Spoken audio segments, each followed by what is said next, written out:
ইরানের টানা হামলায় পাগল প্রায় ইসরায়েলিরা। তেহরানের টার্গেট থেকে বাদ যায়নি মার্কিন দূতাবাসও। ভয়ে বাংকারে লুকিয়েছিলেন তেল আবিবের কূটনীতিকরা। ইরান ইসরায়েল যুদ্ধে নতুন করে আলোচনায় পাকিস্তান। তেহরানে পরমাণু হামলা হলে তেল আবিবে পাল্টা পরমাণু বোমা ফেলবে ইসলামাবাদ, দাবি ইরানের শীর্ষ সেনা কর্মকর্তার। সম্মানিত ভিউয়ার্স, আজকের ভিডিওতে আপনাদেরকে দেখাবো ইরান ইসরায়েল যুদ্ধ নিয়ে একটি বিশেষ প্রতিবেদন। তা চলুন প্রতিবেদনটি দেখে আসি। ইরানের টানা হামলায় পাগল প্রায় ইসরায়েলিরা। তেহরানের টার্গেট থেকে বাদ যায়নি মার্কিন দূতাবাসও। ভয়ে বাংকারে লুকিয়েছিলেন তেল আবিবের কূটনীতিকরা। ইরান ইসরায়েল যুদ্ধে নতুন করে আলোচনায় পাকিস্তান। তেহরানে পরমাণু হামলা হলে তেল আবিবে পাল্টা পরমাণু বোমা ফেলবে ইসলামাবাদ, দাবি ইরানের শীর্ষ সেনা কর্মকর্তার। ইরাকে চরম বেকায়দায় যুক্তরাষ্ট্র। মার্কিন দূতাবাস ঘিরে ফেলেছে দেশটির বাসিন্দারা। নিরাপত্তার অজুহাতে পালিয়ে গেছেন আমেরিকান কর্মীরা। বেনিয়ামিন নেতানিয়াহুর বাসভবন লক্ষ্য করে চালানো হয়েছে ক্ষেপণাস্ত্র হামলা।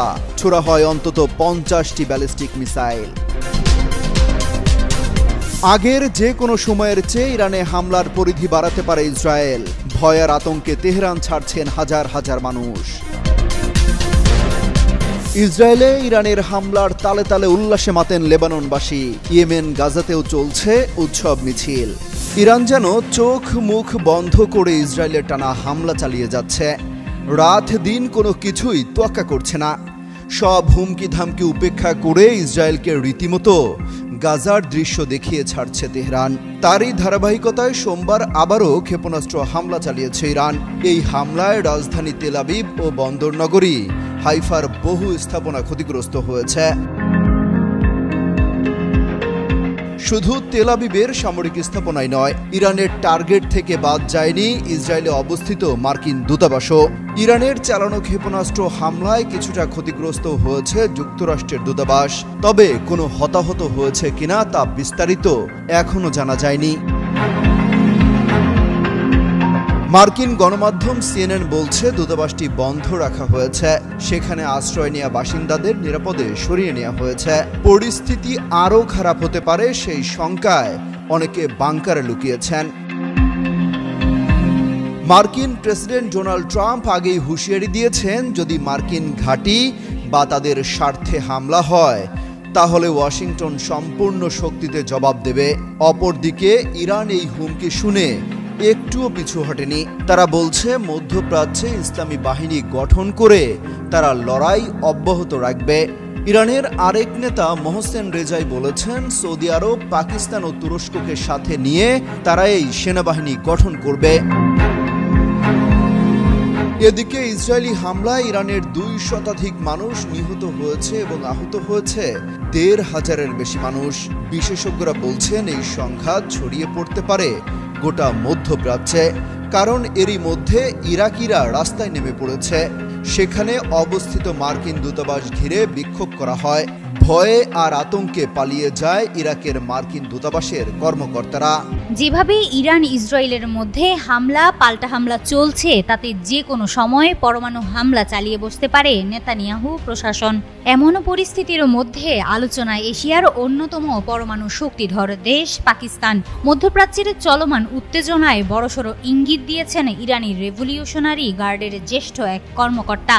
তিনি দাবি করেছেন, ইসরায়েল যদি ইরানে পারমাণবিক হামলা চালায় তাহলে তার মারাত্মক জবাব দেবে পাকিস্তান। ওই ইরানি জেনারেল জানিয়েছেন, ইসলামাবাদ এই আশ্বাস দিয়েছে, তেহরানে পারমাণবিক আঘাত এলে তারা ইসরায়েল লক্ষ্য করে একই ধরনের জবাব দেবে, অর্থাৎ পাকিস্তান ইসরায়েলে পরমাণু হামলা চালাবে। ইরানের দাবি, পাকিস্তান শুধু সামরিক নয়, রাজনৈতিকভাবেও তাদের পাশে থাকার অঙ্গীকার করেছে। মুসলিম বিশ্বকে এক প্ল্যাটফর্মে আনার কথাও উঠেছে আলোচনায়। 2 দেশের সম্পর্কের ইতিহাসে উত্থান পতনের পর আবারও ঘনিষ্ঠতা বাড়ছে বলে ধারণা করা হচ্ছে। এদিকে ইরানি পক্ষ দাবি করছে, তাদের কাছে এমন কিছু সামরিক সক্ষমতা রয়েছে যা এখনও সামনে আনা হয়নি। সম্প্রতি 2 দেশের সম্পর্কে উষ্ণতা ফিরে এসেছে। মুসলিম বিশ্বের ঐক্যের ডাকও উঠে এসেছে আলোচনায়।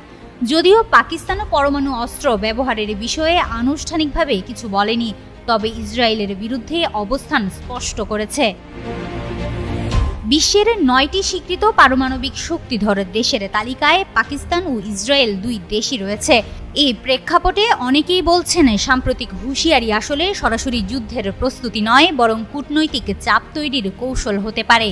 অন্যদিকে যুক্তরাষ্ট্রের প্রেসিডেন্ট ডোনাল্ড ট্রাম্প জানিয়েছেন তিনি ইসরায়েল ইরান সংঘাত নিরসনে মধ্যস্থতা করতে চান। তবে তার হুঁশিয়ারি, ইরান যদি যুক্তরাষ্ট্রকে হুমকি দেয় বা আঘাত করে তবে নজিরবিহীন সামরিক শক্তি দিয়ে জবাব দেওয়া হবে।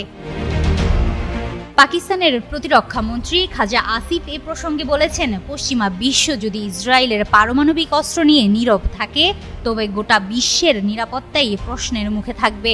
তিনি ইসরায়েলকে অস্থিতিশীল রাষ্ট্র আখ্যা দিয়ে বলেন, তাদের আচরণ পুরো অঞ্চলকে বিপর্যয়ের দিকে ঠেলে দিচ্ছে। হিমাতুল জান্নাত, যুগান্তর নিউজ। গোটা মধ্যপ্রাচ্যে চরম বিপাকে মার্কিন ঘাঁটিগুলো। যে কোনো সময় সব মার্কিন ঘাঁটি ইরানের হামলা টার্গেট হতে পারে বলেও শঙ্কা করা হচ্ছে। এমনটা হলে ইরান ইসরায়েল যুদ্ধে সরাসরি জড়িয়ে পড়বে যুক্তরাষ্ট্র। পরিস্থিতি যখন এমন, তখন ইরাকে অবস্থিত মার্কিন দূতাবাস ঘিরে ফেলেছে ইরাকের বাসিন্দারা। রোববার রাতে শত শত ইরাকি হলুদ পতাকা হাতে মার্কিন দূতাবাসের সামনে বিক্ষোভ করেন। এমনকি ইরানের পতাকা হাতে নিয়ে শোডাউনও দেওয়া হয়। এরপরই ভয় আর আতঙ্কে দূতাবাস ছেড়ে পালিয়ে যান অনেক মার্কিন কর্মকর্তা। যদিও হোয়াইট হাউস বলছে নিরাপত্তার শঙ্কায় তাদের কর্মকর্তাদের সরিয়ে নেওয়া হয়েছে। অনেকে বলছেন ইরানের পাশে যেভাবে ইরাকের মানুষ দাঁড়িয়েছে, এই কারণে আগ্রাসী আচরণ থেকে পিছু হটতে বাধ্য হয়েছে যুক্তরাষ্ট্র। ইরান ইসরায়েল যুদ্ধ বন্ধের আহ্বান জানিয়েছেন মার্কিন প্রেসিডেন্ট ডোনাল্ড ট্রাম্প। পাশাপাশি হুঁশিয়ারি দিয়েছেন, যদি কোনো কারণে যুক্তরাষ্ট্রের কোনো ঘাঁটি হামলার শিকার হয় তাহলে ইরানেও স্মরণকালের সবচেয়ে ভয়াবহ হামলা চালাবে যুক্তরাষ্ট্র। নিরাপত্তা ঝুঁকির কারণে ইরাকের বাগদাদে অবস্থিত মার্কিন কর্মীরা দূতাবাস ছেড়ে অজ্ঞাত স্থানে পালিয়ে যাচ্ছেন। যদিও হোয়াইট হাউস বলছে তাদের ইরাক থেকে সরিয়ে নেওয়া হচ্ছে, তবে সেখানে ইরানের সম্ভাব্য হামলার হুমকির বিষয়টি গোপন করে গেছেন। বুধবার কর্মী সরিয়ে নেওয়ার কার্যক্রম শুরু হয়। বৃহস্পতিবারও এই প্রক্রিয়া অব্যাহত রয়েছে বলে জানা গেছে। যদিও কিছু কর্মকর্তা বলছেন ইরান ইসরায়েল সংঘাতের কারণেই কিছু আমেরিকানকে এই অঞ্চল ছেড়ে যাওয়ার পরামর্শ দেওয়া হয়েছে। ইরান ইরাকের কিছু মার্কিন স্থাপনায় প্রতিশোধমূলক হামলা চালাতে পারে বলে তারা আশঙ্কা করছেন। সিবিএসকে কর্মকর্তারা জানিয়েছেন, মধ্যপ্রাচ্যে মার্কিন রাষ্ট্রদূত স্টিভ উইটকফ রোববার ইরানের সাথে পারমাণবিক কর্মসূচি নিয়ে আলোচনা করার পরিকল্পনা করেছিলেন, কিন্তু পরিস্থিতি বেগতিক দেখে আগেভাগেই দূতাবাস ছেড়ে সবাই পালাচ্ছেন। যুক্তরাষ্ট্র চায় ইরান যেন ইউরেনিয়াম সমৃদ্ধকরণ কার্যক্রম বন্ধ করে।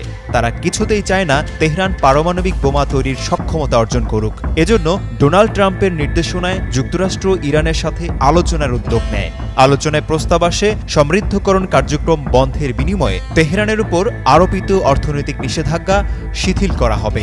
সে সঙ্গে হুমকি আসে আলোচনা ব্যর্থ হলে সামরিক পদক্ষেপ নিতে পিছপা হবে না যুক্তরাষ্ট্র। এই পরিস্থিতিতে পাল্টা হুমকি দিয়েছে ইরান। সংঘাত বাঁধলে দেশটি আশপাশের সব মার্কিন সামরিক ঘাঁটিতে হামলা চালাবে। সেসব ঘাঁটি কোন দেশে অবস্থিত সেটাও বিবেচনা করবে না আয়াতুল্লাহ আল খামেনির দেশ। এরপরই শঙ্কা শুরু হয় যুক্তরাষ্ট্রও এই যুদ্ধে জড়িয়ে পড়তে পারে। আশিকুর রহমান, যুগান্তর নিউজ। নজিরবিহীন হামলার শিকার হয়ে ইসরায়েল এখন পাগলা ঘোড়ার মতো হয়ে গেছে।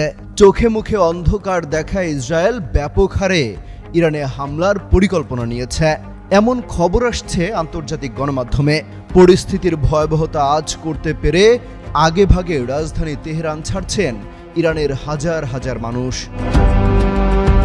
রোববার পেট্রোল পাম্পগুলোতে লম্বা লাইন দেখা গেছে, কারণ সবাই ঘর ছাড়ার আগে জ্বালানি নিতে চায়। স্থানীয়রা বলছেন মানুষ ভয় পেয়ে যাচ্ছে, সবাই ছুটছে নিরাপদ আশ্রয়ের দিকে। তাই যে যেভাবে পারছে নিজের প্রস্তুতি আগেই নিয়ে রাখছে। বাসিন্দাদের অভিযোগ, রাজধানীতে আশ্রয় নেওয়ার মতো নিরাপদ জায়গা নেই। যদি হামলা হয় কোথায় যাবেন তারা? অনেক মানুষ রাজধানী ছেড়ে উত্তর দিকে যাচ্ছে, কারণ সেখানে গ্রাম এলাকা এবং তারা নিজেদের নিরাপদ মনে করছেন। রোববারই ইরান সরকার অস্ত্র কারখানার আশপাশে বসবাসকারী ইরানিদের নিরাপদ স্থানে যেতে বলেছে। একই সাথে গুরুত্বপূর্ণ সামরিক ও বৈজ্ঞানিক স্থাপনার আশপাশে বসবাসকারীদেরও সরে যেতে অনুরোধ করা হয়েছে। রয়টার্সের প্রকাশিত ছবিতে দেখা যাচ্ছে অনেকে আহত, আতঙ্ক হয়ে ঘর এবং এলাকায় ছেড়ে চলে যাচ্ছে। এরই মধ্যে ইসরায়েলের হামলায় ইরানের 2 শতাধিক মানুষের মৃত্যু হয়েছে। এর আগে ইসরায়েলের প্রধানমন্ত্রী বেনিয়ামিন নেতানিয়াহু ক্ষতিগ্রস্ত এলাকা পরিদর্শন করেন। সেখানে তিনি হুঁশিয়ারি দিয়ে বলেন, ইরানকে জ্বালিয়ে দেয়া হবে। অমিত হাসান রবিন, যুগান্তর নিউজ। রোম যখন পুড়ছিল, সম্রাট নিরো তখন বাঁশি বাজাচ্ছিলেন। এখানে এমনটা হয়নি, তবে অনেকটা হয়েছে উল্টোভাবে। ইরান যখন ইসরায়েলে মুহুর্মুহু হামলা চালায়, ঠিক তখনই এভাবে স্যাক্সোফোন বাজিয়ে উল্লাস করেন লেবাননের বাসিন্দারা। তারা যেন ইরানের ছোড়া মিসাইলকে রাতের আধারে উৎসবের আতশবাজি ভেবেই উল্লাসে মাতেন। সেই ভিডিও সামাজিক যোগাযোগ মাধ্যমে ছড়িয়ে পড়েছে। এতে দেখা যায় যখন মিসাইল হামলা চালাচ্ছে ইরান, তখন রাস্তায় বেরিয়ে এসে ভিডিও করছে আর উল্লাস করছে মানুষ। শুধু লেবাননই নয়, আগের দিন রাতে ইয়েমেনের বাসিন্দারাও বিশাল বড় পর্দায় লাইভ দেখে ইসরায়েলে ইরানের হামলা। যেন ফুটবল বিশ্বকাপে ব্রাজিল আর্জেন্টিনার ম্যাচ দেখার মতো অবস্থা। ফিলিস্তিনি, লেবানন, ইয়েমেন এবং ইরাকের মানুষ ইসরায়েলের বিরুদ্ধে একাট্টা হয়েছে।